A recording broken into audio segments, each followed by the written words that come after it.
You are now entering Clearview, Illinois. The name of tonight's tale is Predator or Playboy. Dan, smug and self-satisfied, was the kind of man who thought he was irresistible. Every woman he met was just lucky to be in his presence, or so he believed. Cruising through the winding roads of Clearview, Illinois, his car filled with crumpled fast food wrappers, he typed a message on his phone with a smirk. "You're pathetic. You'll never find someone like me. God's gift, baby, and you missed out." He hit send, expecting the familiar satisfaction of watching the message cut deep, but instead, the words lingered on the screen. No service. Dan cursed under his breath, tossing the phone onto the passenger seat. The small town of Clearview had a stillness that felt unnatural, like the world itself had gone quiet. The sun had dipped behind the horizon, leaving only the fading remnants of daylight to cast long shadows across the road. He pulled over to the side of the road, more annoyed than concerned. The isolation didn't bother him. Nothing did. Stepping out of his car, he stretched, the cool evening air brushing against his skin.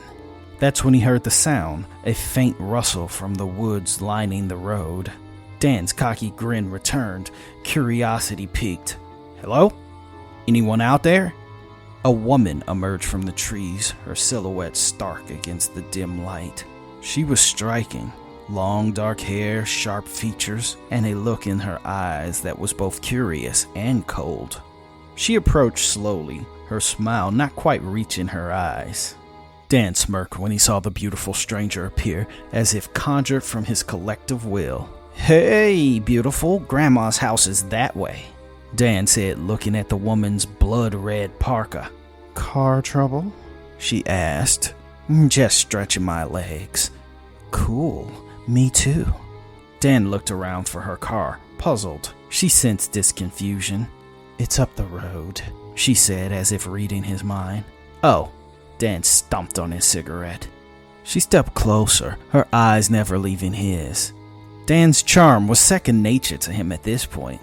He leaned casually against his car, flashing her a grin that worked on countless women before.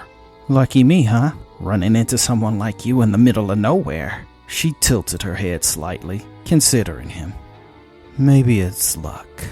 Dan laughed, his ego swelling with every passing moment. He loved the way she looked at him, the way her attention seemed to focus solely on him.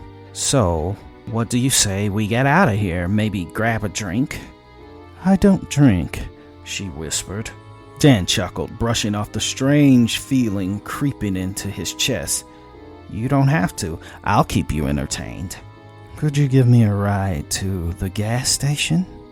"Depends on what you do for me," Dan said with a chuckle. The woman tilted her head as if it was a long night and anything was possible. "So, you gonna impress me?" said Dan.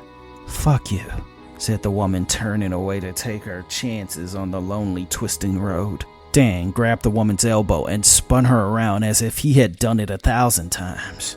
"It's a long walk," he started to say. Her smile widened, but something about it made Dan pause. She stepped closer until she was just inches away from him. Her hand grazed his arm, sending an unpleasant chill through his body.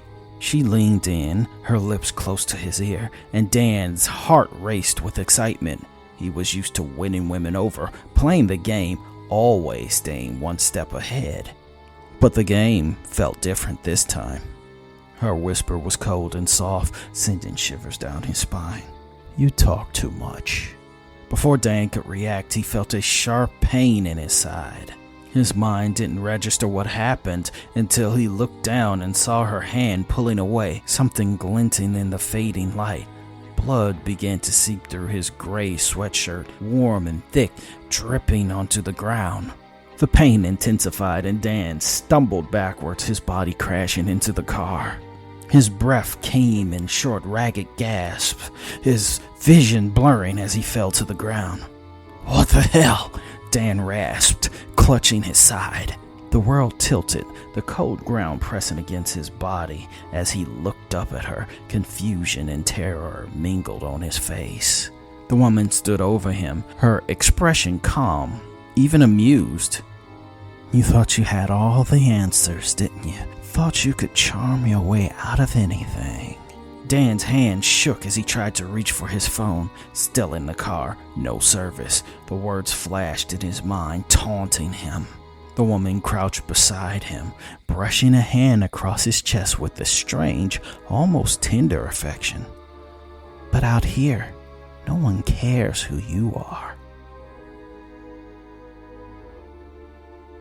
You are now exiting Clearview, Illinois. Hope you enjoyed the trip.